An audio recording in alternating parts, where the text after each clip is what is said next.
good evening মই দীপানিতে স্বাগতম জনাইছোঁ মোৰ চেনেলৰ অন্য এটি ভিডিঅ'লৈ আশা কৰিছোঁ আপোনালোক সকলো ভালে আছে বাকি বহুত দিন ভাবিছোঁ একো আপোনালোকক ৰেচিপি দেখুৱা নাই আৰু আজি ভাবিছোঁ আপোনালোকৰ বাবে এটা ৰেচিপি মই তৈয়াৰ কৰোঁ সেইবাবে ভাবিলোঁ ভিডিঅ'টো আৰম্ভ কৰি লওঁ এইটো সিজনৰ প্ৰথম ফুলকবি আনিছে আৰু দেখি পাই ভাবিলোঁ আপোনালোকক ফুলকবি বিলাহী আৰু মাছৰ এখন তৰকাৰী বনাই দেখাওঁ আৰু আপোনালোকে বহুতে হয়তো ভাবে চাগে ন কিনো ইমান সিম্পল বস্তুবিলাক আমাক দেখুৱাই থাকে আসলতে মোৰ মতে কি হয় জানেনে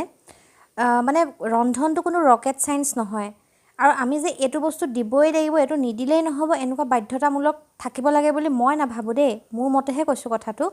কাৰণ আমাৰ পাকঘৰত সকলোৰে ওচৰত সকলোবিলাক সামগ্ৰী কেতিয়াও সদায় এভেইলেবল হৈ নাথাকে বাকি যিখিনি সামগ্ৰী আমাৰ এভেইলেবল হৈ থাকে সেইখিনিয়ে মই কি বনাব পাৰো সেই কাৰণেহে মই তেনেকৈ সিম্পলকে ৰেচিপিবোৰ দেখাওঁ আৰু মানে কি হয় কিছুমান বস্তু আমি সদায় যোগাৰ কৰি ৰাখিব নোৱাৰো ৰেষ্টুৰেন্টৰ কথা বেলেগ ধৰকচোন এনেকুৱা কিছুমান বস্তু মানে দেখুৱাব নিবিচাৰো যেটো নেকি আমি পটককে বিচাৰিও নাপাওঁ বা কিনি আনি এদিনৰ কাৰণে কিনি আনি লোকসান কৰিব নোৱাৰো কাৰণ যেহেতু ইমানেই মূল্য বৃদ্ধি হৈছে আমাৰ এদিনৰ কাৰণে আপোনালোকক মই দেখুৱাই বস্তুটা আনি দেখুৱাই এনে শো কৰি তাৰ পিছত মই বস্তুটো লোকসান কৰিব নিবিচাৰো গতিকে পাকঘৰত যি সামগ্ৰী এভেইলেবল থাকে সদায় সেইখিনি বস্তুৱে মই আপোনালোকক বনাই দেখাব বিচাৰো আৰু যেহেতু মই মোক মাৰ হেৰুৱা সময়ত মই অলপ সৰু আছিলো আজিৰ পৰা 13 বছৰ আগৰ কথা কৈ আছো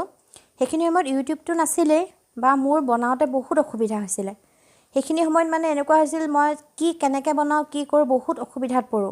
সেইবাবে যি সকল ন শিকাৰু আছে তেওঁলোকৰ সুবিধা হ'ব বুলি মই সদায় সিম্পল ৰেচিপি বিলাক আপোনালোকক দেখাই আছো কাৰণ নতুনকৈ যেতিয়া কিবা এটা শিকা হয় নহয় তেতিয়া এনেকুৱা সিম্পল বস্তুবিলাক বনাই বলে সহজ হয় মানে আৰু যি সকল এক্সপাৰ্ট আছে তেওঁলোকেতো বেলেগৰ ৰেচিপি চাই কোনো ফলো কৰে বুলি মই তেনেকুৱাকৈ নাভাবো মানে কাৰণ তেওঁলোকে নিজে জানে আৰু নিজে যি সকলে নিজে জানে তেওঁলোকে সজাই নিজৰ পৰা কিবা এটা দিবলৈ চেষ্টা কৰে গতিকে বেলেগৰ পৰা হিমানখিনি ফলো নকৰে এনে কিবা এটা চাই লোৱাটো বেলেগ কথা বাকি যি সকল নতুনকৈ আৰম্ভ কৰিছে কুকিংটো হেসকলে একেবাৰে সহজভাৱে মই দেখাবলৈ চেষ্টা কৰিছো ভাবিছো আপোনালোক উপকৃত হ'ব আৰু কথাখিনি কওঁতে যদি কাৰোবাৰ মনত আঘাত লাগিছে বা কিবা বেয়াকৈ কৈ পাইছো তেওঁলোকে মনত যেন একো বেয়া ভাবি নলয় আৰু বাকি ভাবি এই কথাখিনি মই কৈ দিছো মানে হেদিনাখন এটা কমেন্ট পালো খুব বেয়া লাগিল মানে কমেন্টটো পাই মই ডিলিট কৰি দিছো কমেন্টটো মানে এনেকুৱাকৈ লিখিব নালাগে আসলতে মোৰ মতে কাৰণ মই সদায় সিম্পলকৈ দেখাব বিচাৰো এনে শো কৰি লাভ নাই আসলতে মানুহৰ জীৱনটোত মই যেনেকৈ খাওঁ যেনেকৈ যি কৰো তেনেকৈ দেখাওঁ আৰু কম তেল মছলা দি ব্যৱহাৰ কৰিব বিচাৰো আৰু আমাৰ আইতাহতেটো আগতে মই অলপ বেছি তেল দিছো এতিয়া আইতাহতেটো তেলো ভালকৈ নিদিয়ে আৰু মাছ কেইটা মানে বাছি থাকোতে ভালকৈ নুধুৱেও বাকলি হটিয়ে দি দিয়ে তেতিয়াও মানে এটা বেলেগে হোৱাত হয় গতিকে কোনো ৰকেট সায়েন্স নহয় আমাৰ কুকিংটো গতিকে মানে এটো নিদিলেই নহব বুলি তেনেকুৱা বাধ্যতামূলক আছে বুলি মই নাভাবো গতিকে হেইবাবে আপোনালোকক মই এনেকুৱা সিম্পল দেখো আৰু যি সকল এক্সপাৰ্ট হয় তেওঁলোকে স্কিপ কৰিব আৰু যি সকল ন শিকাৰু ভাবিছো তেওঁলোকৰ যথেষ্টখিনি উপকৃত হ'ব বাকি ৰেচিপিটো চাই লওক তেনেহলে আৰু কেনে পালে কমেন্ট কৰি জনাব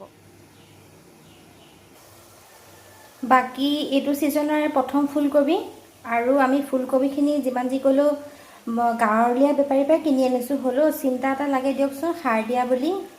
আৰু সেইবাবে কি কৰিম আমি এনেকৈ পুৰা কেৰাহীখনত অলপ গৰম পানী লম তাৰপিছত পুৰা ধুনীয়াকৈ উতলাই লম যেতিয়া বকবককৈ উতলি আহিব তেতিয়া অকমান তাত দি দিম নিমখ আৰু নিমখ দি আমি তাতে দি দিম কাটি ৰখা ফুলকবিখিনি দি দিম আৰু দুটা দিছো আলু আৰু তাতে দি দিম বিলাহী আৰু এইখিনি ধুনীয়াকৈ ফুলকবি আলু আৰু বিলাহীখিনি ধুনীয়াকৈ 80% মান সিজালৈকে এনেকৈ ৰাখি থম আৰু ঢাকি পেনে এনেকৈ সিজাকৈ ৰাখি থম বহুতে ফুলকবিখিনি বইল কৰে কিন্তু ঠাণ্ডা পানীত বইল কৰে মই মানে জনামতে আৰু যিখিনি জানো ভুলো হ'ব পাৰে ক'ব পৰা নাই আমি যদি ঠাণ্ডা পানীত যিকোনো বস্তু এটা বইল কৰো আৰু যেতিয়ালৈকে আমাৰ বস্তুখিনি বইল হৈ যায় তেতিয়ালৈকে আমাৰ সেই ধৰক বীজাণুখিনি তাতে মানে তেওঁলোকৰ ক্ষমতাটো বাঢ়ি যায় বোলে তেওঁলোকে মানে তেতিয়া তাতে বোলে সোমাই যায় মানে কেতিয়াও মানে হেতু উলাই নাযায় কিন্তু আমি যদি উতলা গৰম পানীত যদি দি দিও ফুলকবিখিনি তাত যদি কিবা মানে ধৰক বিষাক্ত কিবা থাকে বা বেয়া কিবা থাকে সেইখিনি আমাৰ উলাই যায় সেইবাবে একেবাৰে বকবককৈ উতলা পানীতহে বোলে দিব লাগে এখন কিতাপতহে পঢ়া কিমানখিনি ভুল শুদ্ধ নাজানো যদি কোনোবাই কিবা জানে প্লিজ কমেন্ট কৰি মোক জনাবচোন বাকি আপোনালোকক পিছত মই ৰেচিপিটো দেখাই আছো এইখিনি বইল হৈ লওক ফুলকবিখিনি এতিয়া বইল হৈ গল ধুনিয়াকৈ আৰু এইখিনি এতিয়া আমি ধুনিয়াকৈ এনেকৈ কাঢ়ি লম 80% মান কুক কৰিছো বাকি ভাজি পিনে যেতিয়া বনাম তেতিয়াটো বাকি 20% হৈ যাব কেৰাহী গৰম হোৱাৰ লগে লগে আমি তাত দিলো মিঠাতেল মই মিঠাতেলে ইউজ কৰো আপোনালোকে যি তেল ইউজ কৰিব পাৰে মিঠাতেলৰ সোৱাদটো ভাল পাওঁ মই বাকি তাতে দি দিলো মাছ কেইটুকুৰা নিমখ আৰু হালধি হানি থোৱা মাছ কেইটুকুৰা দি দিলো আৰু এতিয়া মাছ কেইটুকুৰা ধুনিয়াকৈ ইলুটি কৈ সকলো সাইডৰ পৰা ৰঙচুৱা পৰাকৈ ভাজি লম ধুনিয়াকৈ আৰু যেতিয়া মাছ কেইটুকুৰা সকলো ফালৰ পৰা ভাজি হৈ যাব আমি তেলৰ পৰা মাছ কেইটুকুৰা কাঢ়ি লম বাকি হে একে তেলতে আমি এতিয়া তাতে দি দিম পাঁচফোৰণ আৰু পকা জলকীয়া 4টা আৰু তাতে বইল কৰা ফুলকবি আলু বিলাহীখিনিও দি দিম আৰু গোটেইখিনি ধুনিয়াকৈ মিক্স কৰি লম গোটেইখিনি ধুনিয়াকৈ মিক্স কৰি তাতে দি দিম আন্তাজ অনুসৰি হালধি আৰু আন্তাজ অনুসৰি নিমখ দি দিম হালধি আৰু নিমখ দিয়াৰ পিছত আমি গোটেইখিনি ভালকৈ এবাৰ আকৌ মিক্স কৰি লম গোটেইখিনি আকৌ মিক্স কৰি লৈ আমি গোটেইখিনি ঢাকি ৰাখি গেছটো অলপ কমাই ৰাখিম আৰু এনেকৈ উদঙাই ভাজি থাকিম আকৌ আমি গোটেইখিনি উদঙাই লৈ পিনে ভালকৈ এবাৰ লৰাই লম লৰাই লৈ তাতে অকণমান ধনিয়া পাউডাৰ দি দিম অকণমান ধনিয়া আৰু অকণমান জিৰা এইখিনি দিও আকৌ ভালকৈ এবাৰ লৰাই দিম গোটেইখিনি ভালকৈ লৰাই আকৌ ঢাকি ৰাখিম আৰু সদায় থুপ খুৱাই থব লাগে ভাজিবিলাক ভাজোতে তেতিয়া গাপত ধুনিয়াকৈ সিজি আহে আকৌ পুনৰ উদঙাই লৈ আমি গোটেইখিনি এবাৰ লৰাই লৈ তাৰে জলকীয়া কেটুকা পিটিকি দিম আৰু অকণমান ফুলকবি আৰু আলু পিটিকি দিম যাতে আঞ্জাখন অকমান আমাৰ ডাঠ হয় আৰু এতিয়া তাতে আমি দি দিম উতলা গৰম পানী দি দিছো তাতে আঞ্জাখনত বাকি গোটেইখিনি সিজি আছে হলেও মাছৰ ফ্লেভাৰটো সোমাব লাগিব আঞ্জাখনত সেইবাবে অলপ পানী দিছো দি ঢাকি ৰাখি আকৌ উতলিবলৈ দিম আৰু যেতিয়া উতল আহিব আমি তাতে ভাজি থোৱা মাছ কেইটুকুৰা দি দিম দি আকৌ ঢাকি ৰাখিম পুনৰ আৰু যেতিয়া ধুনিয়াকৈ উতল হৈ আহিব একেবাৰে শেষত দি দিম ধনিয়া পাত কেইটুকুৰা দি পিনে আকৌ পুনৰ ঢাকি ৰাখিম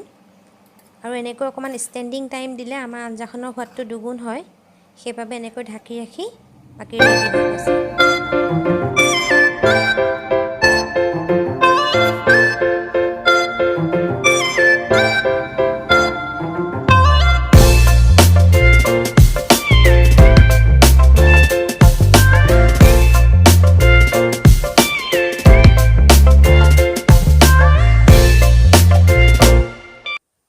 বাকি আপোনালোকে ৰেচিপিটো চালে চাগে যদি মোৰ ৰেচিপিটো চাই ভাল পাইছে তেনেহলে লাইক কৰিব শেয়াৰ কৰিব আৰু